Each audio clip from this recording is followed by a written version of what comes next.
Hello everyone, welcome back to ASR NCERT Decoder. So today we are going to continue the topic tissue. Okay, so what we learned earlier, tissue में हम लोग क्या पढ़ लिए थे, हमारा जो टिश्यू है वो कैसा है, ग्रुप ऑफ सेल है, ठीक है। और जो सेल का जो ग्रुप है उसकी अलग अलग फीचर्स हैं। वो क्यों ग्रुप में प्रेजेंट है, क्योंकि वो उनको एक बड़ा सा काम करना है और वो काम अकेले एक सेल से हो नहीं सकता है, ठीक है। क्योंकि हमारी बॉडी कैसी है, मल्टी सेलुलर है, हम लोग कॉम्प्लेक्स ऑर्गेनिज्म है। वही काम, डाइजेशन का काम एक अकेला सेल आराम से कर ले रहा था। कब? जब बॉडी कॉम्प्लेक्स नहीं थी, सिंपल थी, है ना।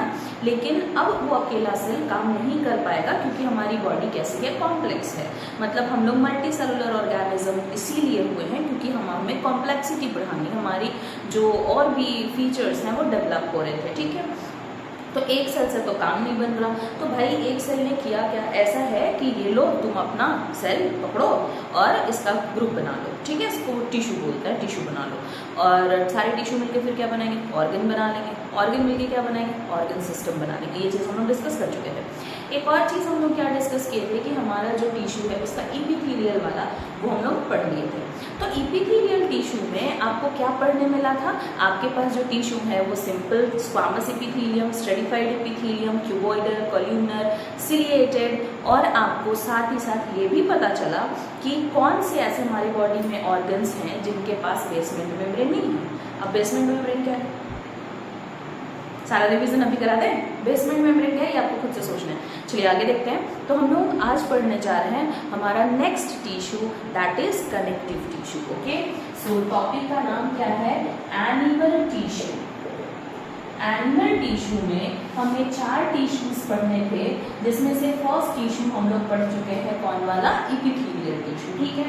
तो अब हम लोग सेकेंड टिश्यू पढ़ने चले, कौन सा, उसको बोलते हैं कनेक्टिव टिश्यू। क्या समझते हैं आप कनेक्टिव के बारे में? कनेक्टिव किसको बोला जा सकता है? कनेक्टिव मतलब कनेक्ट करने वाला। ऑब्वियस सी बात है कि हम लोग क्या पढ़ते हैं कि हमारे पास कनेक्शन है, कनेक्टिविटी है। कनेक्टिविटी मतलब हम एक दूसरे से जुड़ सकते हैं। तो हमारे बॉडी में भी एक ऑर्गन को दूसरे ऑर्गन से जोड़ा तो जा सकता है ना, जा सकता है, क्या जोड़ा गया है, ठीक है। तो वैसे टिश्यूज को हम लोग क्या बोलते हैं, connective tissue. Connective tissues organs बनाते हैं, कनेक्टिव ऑर्गन। ऑर्गन्स जो होते हैं वो तो ऑर्गन सिस्टम।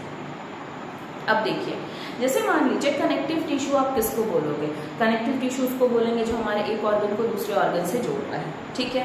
जैसे मान लीजिए कि आपके एक ऑर्गन को दूसरे ऑर्गन से कौन जोड़ रहा है, आपका बोन नहीं, बोन कैसे जोड़ देगा मैम। चलिए देखिए, ऐसा देखते हैं, आप एग्जाम्पल्स लीजिए। चलिए हम यहाँ पे छोटे छोटे से पॉइंट्स रख लेते हैं, कौन कौन सा पॉइंट्स हमारे पास बचता है। एक तो हमारा होता है बोन, सेकेंड होता है कार्टिलेज, थर्ड होता है टेंडन, नेक्स्ट होता है लिगामेंट, नेक्स्ट होता है एडिपोज टिश्यू, और नेक्स्ट होता है एरियोलर टिश्यू।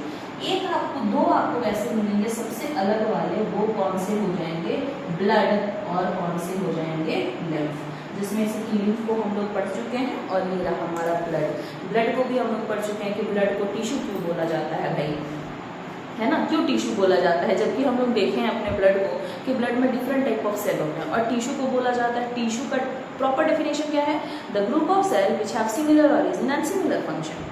जबकि ब्लड में हमारा प्रेजेंट होने वाला आरबीसी वो बनता है कहीं और, डब्ल्यूबीसी बनता है कहीं और। तो अलग अलग जगह बनने वाले सेल का ग्रुप तो टिश्यू हो नहीं सकता। क्यों टिश्यू बोलते हैं, ये चीज़ हम लोग पहले डिस्कस कर चुके हैं। चलिए ये देखिए, ये different type of connective tissues हैं। अब आपको याद कैसे रखना है, हार्ड कौन है, ऑब्वियसली बात है, बोन है वो हार्ड है, कार्टिलेज है वो थोड़ा सा सॉफ्ट है, बट फिर भी लगभग उसको किसमें काउंट करेंगे, हार्ड में ही काउंट करेंगे। और ये सब के सब कैसे हैं, ये सब के सब फाइब्रस हो सकते हैं। अब फाइब्रस हैं तो भाई कैसे होंगे, डेंस फाइब्रस होंगे, या तो फिर लेस डेंस फाइब्रस हो सकते हैं, ठीक है।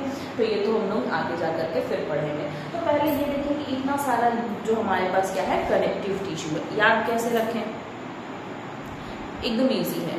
आप बैठो, ठीक है, सोचो, आपके पास एक इंसान बनाने की अभी जादू आने वाली है, ठीक है, आप इंसान बना सकते हो। आपके पास अभी आसपास में क्या पड़ा है, हड्डियाँ, बोन्स, ठीक है। अब आपको करना क्या है, बोन्स को खड़ा करके एक इंसान का शेप देना है। तो क्या है कि this is the shape, this is the bone, next here is another bone, here is another bone.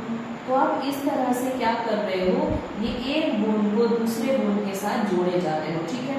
तो ये बोन्स जो है वो क्या हो रहे हैं, फिर इधर जाकर के ईस्ट हमारे से जुड़ता चला जाएगा। ये बोन्स जो है आपके पास खूब सारे बोन है, आपने कैसे किया, ये लगाए आपने फुट बोन, इसके ऊपर लगाया आपने थाई बोन, थाई बोन के ऊपर लगाया आपने अपना कमर का जो भी हड्डी है, सैक्रल बोन्स हैं और इस्चियम्स हैं, ठीक है। अभी बोन को तो हम लोग बाद में पढ़ लेंगे। फिर हमने उसके ऊपर लगाया हमारी रीढ़ की हड्डी, रीढ़ की हड्डी के ऊपर हमने लगाया रब्स, रब्स के ऊपर हमने रखा स्कल। तो कहने का मतलब है आपने किया क्या, सारे के सारे हड्डियों को एक के ऊपर एक अरेंज कर दिया, ठीक। यहाँ तो क्लियर है। तो आपको क्या मिला, एक इंसानी ढांचा, एक इंसान का बना हुआ शरीर। इंसान का क्या, अगर आपके पास हड्डी किसी जानवर का हो तो आप जानवर बना सकते हो, depends on you, but I think कि इट्स बेस्ट कि हम इंसान बनाएं, है ना। चलिए, तो हड्डी हड्डी हम लोग सारे क्या कर दिए, खड़ा कर दिए एक के ऊपर एक। अब हड्डी तो ऐसे खड़ी नहीं रह सकती ना, जोड़ना तो पड़ेगा, नहीं पड़ेगा, जोड़ना पड़ेगा। तो जोड़ने के लिए यहाँ पे क्या लगा रहता है, अलग से टिश्यू होती है जो हड्डी को जोड़ के रखती है, दैट इज व्हाट, लिगामेंट। तो हमने क्या पढ़ा, हड्डी को हड्डी के ऊपर रख लिया, लेकिन हड्डी को हड्डी से चिपकाना पड़ेगा, जोड़ना पड़ेगा, कनेक्ट करना पड़ेगा, और ये कौन कर रहा है, लिगामेंट। क्लियर है यहाँ तक बात, ठीक है। तो हड्डियों को हमने खड़ा किया, हड्डी को हड्डी से चिपकाते गए, किस चीज से, लिगामेंट से। This is the bone number first. यहाँ पे लगाया लिगामेंट, चिपका दिया, फिर यहाँ पे लगाया लिगामेंट, आउट, चिपका दिया, मिला नहीं, sorry. So what is it, कि इस तरह से हम इसको चिपका सकते हैं। नेक्स्ट देखिए, तो ये लिगामेंट और बोन हमारा हो गया क्लियर, ठीक है। अब हम लोग देखेंगे कि बोन के ऊपर क्या प्रेजेंट होता है, मसल्स। तो यहाँ पे बोन के ऊपर हमने लगाए ये मसल्स, मांस है ये हमारे, ठीक है, ऐसे स्ट्रिएटेड मसल्स। आगे मसल्स पढ़ेंगे तो इसके बारे में जानेंगे, स्ट्रिएटेड मसल।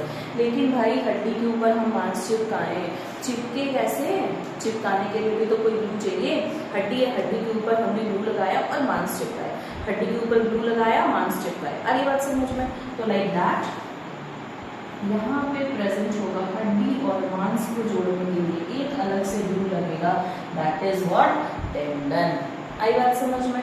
तो आपने किया क्या, हड्डी के ऊपर ग्लू लगा के हड्डी चिपकाया, दैट इज लिगामेंट, और हड्डी के ऊपर ग्लू लगा के मांस चिपकाया, दैट इज टेंडन। क्लियर है।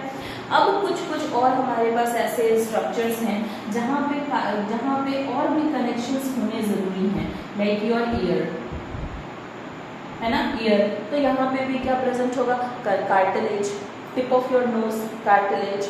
आपके कान को इससे फेस से कनेक्ट करके तो रखा हुआ है ना, नहीं रखा हुआ है ना, या फिर आपके बोन्स में भी तो कार्टिलेज प्रेजेंट होता है, तो that is another cartilage is what, connective tissue. यहाँ तक क्लियर हो गया। हमने हड्डियों का ढांचा खड़ा किया, हड्डी के ऊपर ग्लू लगाया, हड्डी के ऊपर हड्डी चिपकाया, दैट इज लिगामेंट। हड्डी के ऊपर फिर से ग्लू लगाया और मांस चिपकाया, दैट इज टेंडन, ठीक है। और हड्डियों में बीच बीच में कहीं कहीं पे हमको कार्टिलेज दे दिए ड्यू टू फॉर फ्लेक्सिबिलिटी, ठीक है।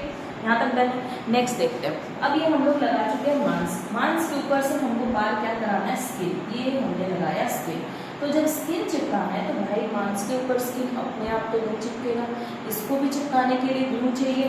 तो वो ग्लू जो लग रहा है स्किन के नीचे, वो क्या हो जाएंगे, एडिपोज और एरियोलर टिश्यू। वो क्या हो जाएंगे, एडिपोज और एरियोलर टिश्यू। इसको हमने कहाँ लगाया, स्किन के अंदर, बीनीथ द स्किन, ठीक है। स्किन के अंदर लगा तो लिया। इनका काम क्या, बस चिपका के रखना? नहीं, क्या है ना कि एडिपोज टिश्यू जो है इसको हम लोग बोलते हैं fat storing tissue. Fat storing tissue क्यों? क्योंकि ये फैट को स्टोर करता है, और फैट स्टोर करने से ही हम लोग मोटे होते हैं, ठीक है। तो that is your adipose tissue present beneath your skin. लड़कियों की बॉडी वो कुछ ज़्यादा सॉफ्ट होती है in comparison to boy due to this tissue. ये टिश्यू फीमेल्स बॉडी में ज़्यादा पाए जाते हैं जो फैट स्टोरिंग होते हैं, और इस वजह से वो एक सॉफ्ट कुशन लाइक बॉडी बनाते हैं। Don't you think like you girls are cushion, okay, we are enough strong. Okay, so this is all about your connective tissue. Connective tissue में आप लोग क्या पढ़े, आपकी हड्डियाँ, हड्डी को आपने चिपकाया लिगामेंट से, हड्डी के ऊपर फिर से आपने दिया टेंडन, टेंडन के ऊपर आपने चिपकाया मसल्स, और फिर बीच बीच में कहीं कहीं आपने लगाए कार्टिलेज। मसल्स के ऊपर फिर से आपने कोटिंग किसकी की, एडिपोज और एरियोलर की, और उसके ऊपर चिपकाए स्किन। क्लियर है यहाँ तक? अब आते हैं ब्लड और लिम्फ। लिम्फ का एक सेपरेट वीडियो डाला हुआ है, आप लोग अच्छे से पढ़ लें लिम्फ क्या है, क्योंकि आप लोग यही सुनते हैं हमेशा से कि किसी के ब्रेन में पानी भर गया, लंग्स में पानी भर गया, इसलिए वो हॉस्पिटल में एडमिट है। भाई लंग्स में पानी कैसे भर गया? क्या वो पी रहे थे, उनके ओसोफेगस में पानी जाने के बजाय ट्रैकिया में चला गया है क्या? लंग्स में चला गया। ब्रेन में पानी कैसे पहुंच गया? उल्टा पी रहे क्या पानी? सो के पी रहे थे, उल्टा लटक के पी रहे थे क्या? है ना? तो ये जो भी कुछ है वो डिटेल्स आपको लिम्फ में मिल जाएंगे। And even though about the blood, तो ब्लड भी हम लोग पढ़ चुके हैं कि हमारा ब्लड क्या है। ठीक है, I will provide you a separate video of the components of blood, that is very important. जैसे आप कभी कभी सुने होंगे कि किसी इंसान को एस्नोफीलिया हो गया है। एस्नोफीलिया हो गया है मतलब क्या? एक्चुअली में आपके WBC में ग्रेन्युलोसाइट WBC होते हैं और ए ग्रेन्युलोसाइट WBC होते हैं। उसमें एक जो WBC का टाइप है उसको हम लोग बोलते हैं एस्नोफिल।